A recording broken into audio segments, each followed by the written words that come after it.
Hi hello నమస్తే, నేను మీ శ్రీలతని. Welcome back to కళ్యాణ్శ్రీ.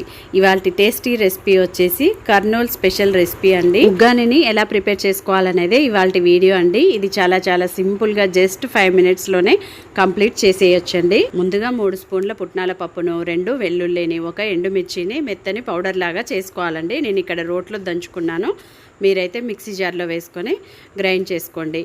ఇప్పుడు 2 కప్పుల బొరుగులను తీసుకొని 2 లీటర్ల వాటర్లో, ఒక పెద్ద గిన్నెలోకి 2 లీటర్ల వాటర్ తీసుకొని ఈ బొరుగులన్నీ కూడా వాటర్లో మునిగేలాగా ఇలా 3 నుంచి 4 నిమిషాల పాటు ముంచుతూ నానబెడుతూ ఉండాలండి. అలా అయితేనే బొరుగులు అన్నీ కూడా ఈక్వల్గా నానుతాయి. లేదంటే కొన్ని పలుకులుగా, కొన్ని మెత్తగా, అంతగా రుచిగా ఉండదండి ఉగ్గాని అనేది. నానిన బొరుగుల్ని గట్టిగా పిండేసి ఒక బౌల్లోకి వేసుకొని ఉంచుకోవాలండి. చూడండి, ఈ విధంగా పొడి పొడిగా పిండుకోవాలండి. ఇలా బొరుగుల్ని పిండుకున్న వెంటనే ఉగ్గానిని ప్రిపేర్ చేసుకోవాలండి. ముందుగా నేను ఇక్కడ 2 చిన్న ఉల్లిపాయల్ని, 1 మీడియం సైజ్ టమాటోని, 1 రెమ్మ కరివేపాకుని, 2 పచ్చిమిర్చిని సన్నగా తరిగి పెట్టుకున్నానండి. ఇప్పుడు స్టవ్ ఆన్ చేసుకొని ఒక ప్యాన్ పెట్టేసి 2 స్పూన్ల ఆయిల్ వేసి, ఆయిల్ని బాగా హీట్ చేసుకున్నాక 1 స్పూన్ పోపు దినుసులను వేసుకొని అవి వేగినాక ఈ ఉల్లిపాయ ముక్కలను వేసుకొని వేయించుకుంటున్నానండి. అలాగే పచ్చిమిర్చి, కరివేపాకును కూడా వేసుకొని ఫ్రై చేసుకోవాలండి.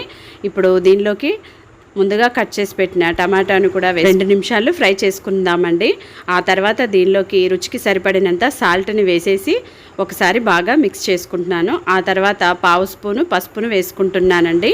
ఇలా చూడండి, టమాటా అనేది ఉల్లిపాయలు పూర్తిగా ఉడికిపోకుండా ఇలా 2 నిమిషాలు ఎంతవరకు ఫ్రై అయితే అంతవరకు ఫ్రై చేసుకున్నాక నానబెట్టిన పిండిన బొరుగులను దీనిలో వేసేసుకొని ఆయిల్లోకి మీడియం ఫ్లేమ్లో పెట్టేసి చక్కగా కలుపుకుంటూ ఫ్రై చేసుకోవాలండి. ఈ విధంగా మీడియం టు లో ఫ్లేమ్లోనే ఈ బొరుగులను ఇలా టాస్ చేస్తున్నట్లుగా ఫ్రై చేసుకోవాలండి.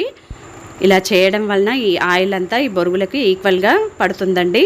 కొందరైతే ఈ పుట్నాల పొడికి బదులుగా ఎండు కొబ్బరి పొడిని వేసుకుంటారండి. అది మీ ఆప్షనల్ అండి. కర్నూలు నేటివిటీ టేస్ట్ రావాలంటే మాత్రం పుట్నాల పొడిని వేసుకోవాల్సిందేనండి. ఇంతేనండి, స్టవ్ ఆఫ్ చేసుకొని వేడివేడిగా సర్వ్ అవుట్ చేసేసుకోవడమే. ఇలా కొత్తిమీరతో గార్నిష్ చేసుకొని వేడివేడిగా సర్వింగ్ బౌల్లోకి తీసుకొని సర్వ్ అవుట్ చేసేసుకుందాం. ఎంతో టేస్టీగా ఉండే ఉగ్గాని అనేది చాలా సింపుల్గా రెడీ అయిపోయింది కదా. మరి మీకు కూడా నచ్చిందనే అనుకుంటున్నానండి. మరి నచ్చిందా? తప్పకుండా లైక్ చేయండి, ఫ్రెండ్స్కి, రిలేటివ్స్కి షేర్ చేయండి, మన ఛానల్ని సబ్స్క్రైబ్ చేసుకోండి. Thank you for watching. See you next video. Bye.